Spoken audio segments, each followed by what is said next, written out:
Martha told me she wanted to have a big 50th anniversary party. I couldn't believe it because I have never liked parties. You know, Brandon, when we got married, he didn't want to have a big celebration, which at the time, I was disappointed. And that disappointment has really honestly followed me. It's a good marriage. We've had our ups and downs, certainly, but this time around, I wasn't going to let him, get in the way of me finally having like a big event. That's what it's been something that's been missing from our lives. We haven't celebrated our love publicly really once. And I kind of I felt like there was like some reason for that or something. Well, as much as I didn't ever like parties, I remembered that she really wanted a big party at our wedding. And I nixed it. I didn't like that idea at all. I wanted a small wedding, intimate. And that's kind of what we had, a few friends and family. And so I thought maybe, well, this would be the time for it. So I told her to go ahead and start the planning.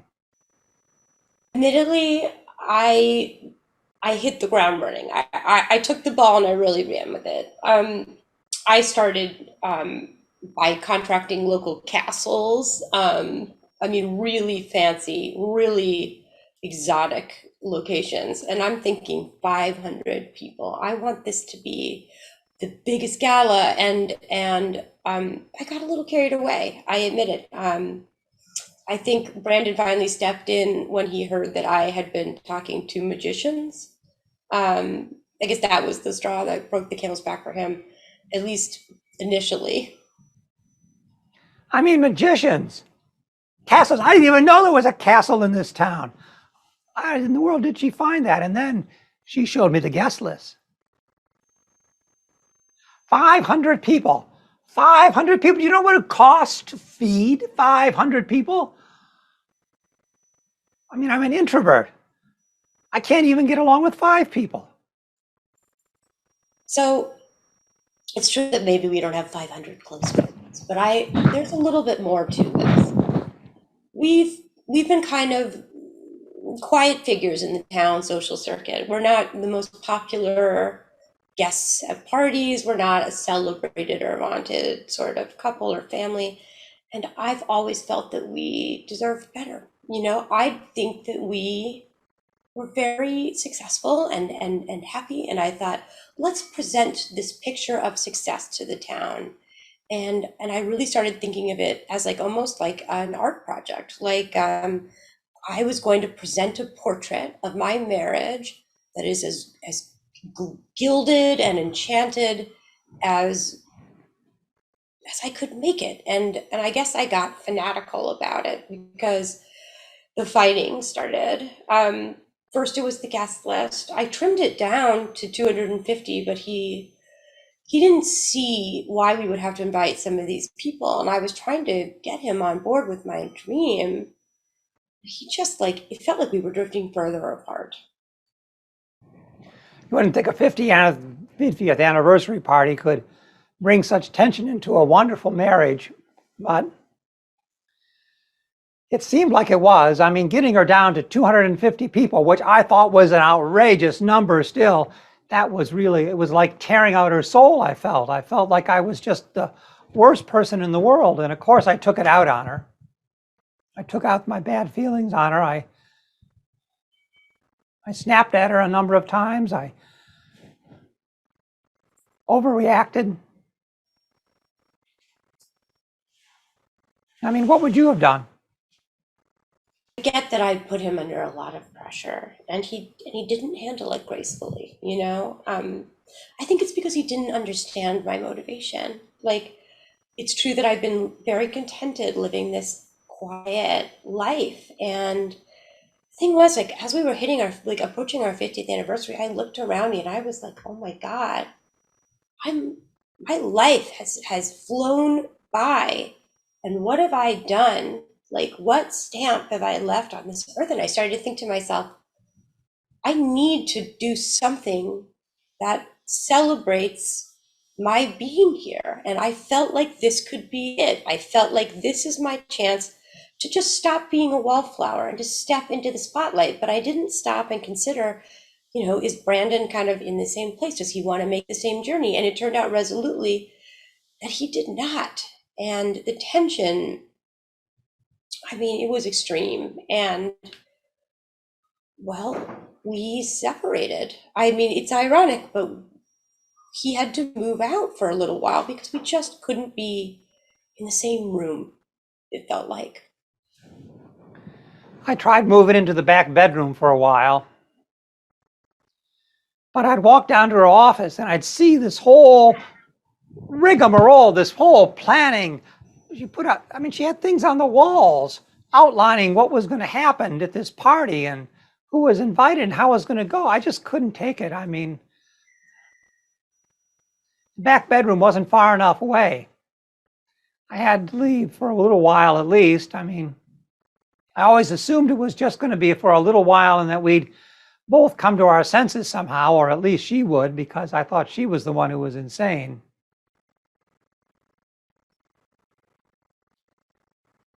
Things don't always happen the way you expect them to, though. Being on my own was surprisingly liberating. I could listen to music late at night without worrying about keeping him awake. And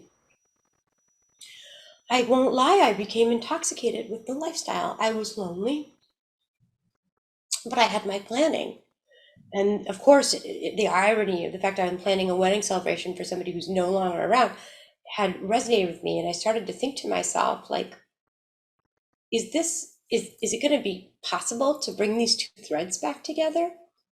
And that's when I started planning the wedding celebration to be instead 50 years of me celebration. And that's when I think I really kind of jumped the shark, I guess.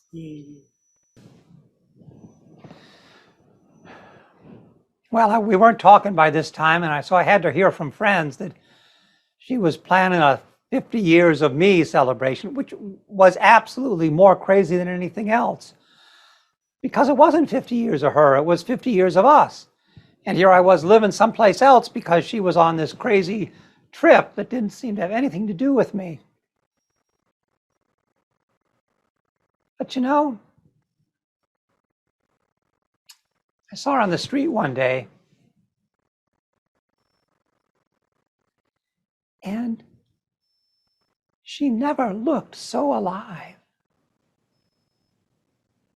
I saw him there across the street, and I was talking to a friend, and I tried to be subtle about it, but he looked so lost, so gray. And I realized something right then, that part of the gift of our marriage was that we animated each other in different ways. He would calm me down because I sometimes go almost nova in just force and enthusiasm, and vice versa. I brightened him up, and I'd forgotten that dynamic and how important it was for both of us to have each other's personalities to balance. And I came to my senses, but I didn't know how to approach him hat in hand and say I was sorry. So I went back home by myself, and I had to really do some soul searching. I just couldn't stand to be apart from her anymore. Seeing her like that, it was like 50 years ago when I first met her, and I saw her for the first time, and I just knew that she was the one. Seeing her like that again, well, I apologized. I said we could have. I said I was wrong. I said we could have the party.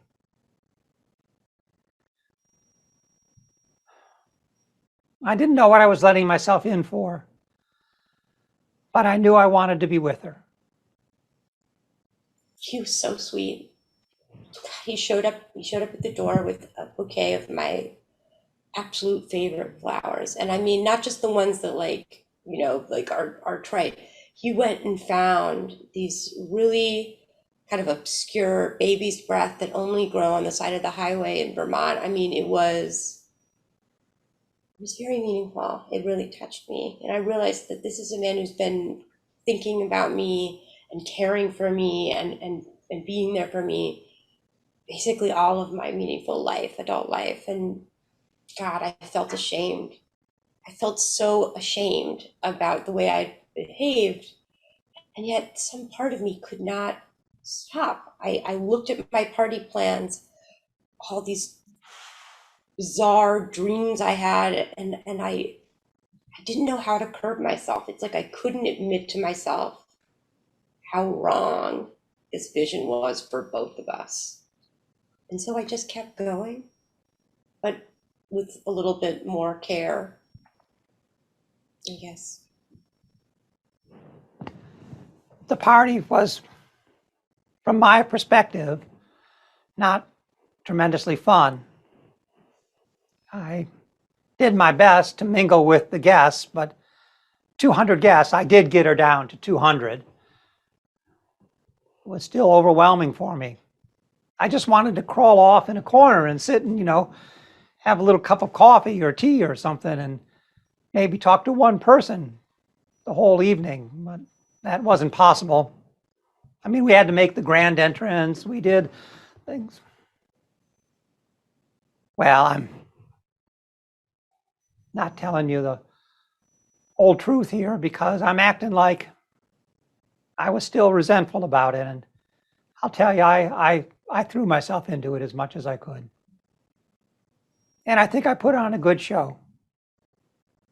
He was at his most aspirationally composed that evening. He was perfect. He was beautifully dressed and his manners were impeccable and he mingled, and it was like having James Bond on your arm for the evening in terms of just how smooth he was, but I could feel beneath this veneer how much it was taking out of him. And I had never realized before then that achieving certain dreams or like hitting certain ideals can be so painful process. I always thought it was pure pleasure. It was a real life lesson for me. And I thought I was at a point where I was well beyond learning kind of major life lessons. But to see him sacrifice that way, I knew I owed him a lot. I had a lot to make up for. Of course, I went about it in totally the wrong way, but I had good intentions. Well, I suppose we both learned a lot that evening and in the weeks that followed when we talked over this whole 50th anniversary party thing. I made it through the evening, and I was so touched when she told me how much that meant to her, that to have me on her arm or her on my arm even.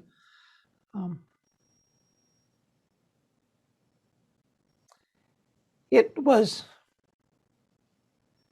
a great reconciliation and a great time in our lives.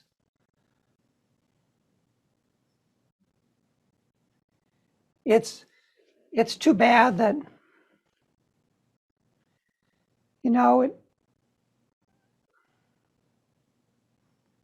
that it just, that party woke something in her that, It was like, it was a subtle thing. It was so subtle, this shift. But after the party, he just wasn't the same. I, I can't put my finger on what changed. He was present, it seemed, and he was, considerate and he was engaged, but he seemed suddenly restless. He seemed suddenly unfulfilled. He just stopped looking at me with this look of pure adoration in his eyes that he'd always had before. Like I'd always been a goddess to him. And all of a sudden, I felt very valuable, very, very valuable. And I didn't know how to handle that. She said it was me, but I don't think it was me. I don't think I changed that much after that. I think I just put on a show and then I went back to being the same as I always was, that I always was in love with her, and then I still had that, and I don't think it was me. I think it was her that really changed. Or maybe we just grew apart. Why would we grow apart after a 50th anniversary party like that? Took me a long time to think about that. And I thought maybe, maybe it really was that neither of us really wanted that party.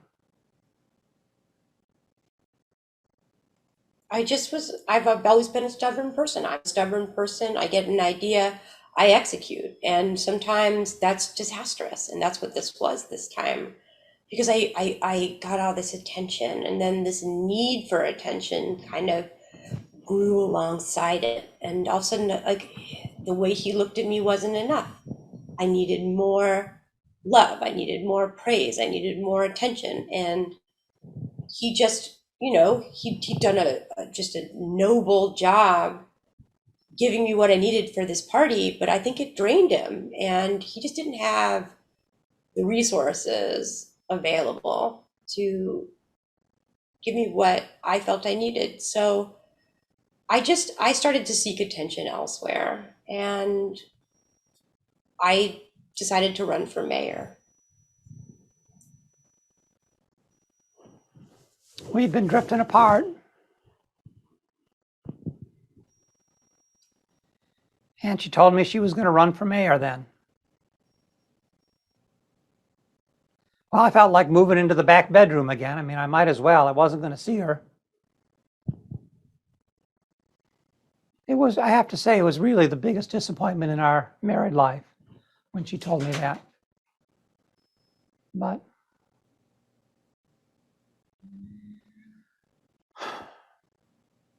as long as she could do it alone, I was fine with it. I wasn't fine with it. But what could I do? We tried the separation, and I knew I didn't want to be separated from her. I guess in marriage, sometimes you just have to endure things. He hated the campaign trail. He hated it, and I could tell immediately. And I did my best to make it about me. I left him out of it, but our marriage took a toll. The fact he wasn't there for me to help campaign hurt, and the fact that I was demanding this kind of exorbitant demand of him after he'd just done all that for me for the party. I see why things strained to the point that they did, but the news articles started coming out about the frost between us, and it impacted my campaign, which I resented. When the news articles came out, I can't say I was sad because it was ruining her campaign, and that means she wasn't going to be elected mayor, and I was happy about that. I was hoping it wasn't going to break her heart because I knew she wanted to do it, and I knew that it was fulfilling some kind of need in her. But I really thought it was the best thing for our marriage that she lose this election. Well, as things turned out, I think I was right. We live in a old-fashioned town. People really care about the nuclear family and perfect marriages, and who could have? It's not like we even got divorced. We just were estranged. But apparently that wasn't aspirational. That wasn't what we wanted in a leader. I think all the time about whether I would have won if Brandon had just stood by my side and been my Jackie Kennedy. But nope, I can't allow myself to dwell in that forever. I've turned my energies towards gardening, which is a hobby that Brandon seems to approve of more.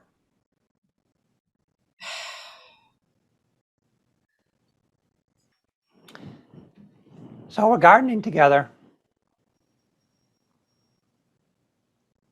And I love spending time with her. And I hope over time, as she sees the fruits of our labors in the garden and what a beautiful place our yards are, that she'll come to see that too. Because I think we still have the potential for a really happy marriage. It feels nice to have roots, solid roots, and that's what my marriage is. And I'm hoping that we'll see some really great stuff grow out of him. Maybe not everything I dreamed of, but really beautiful things. Yeah.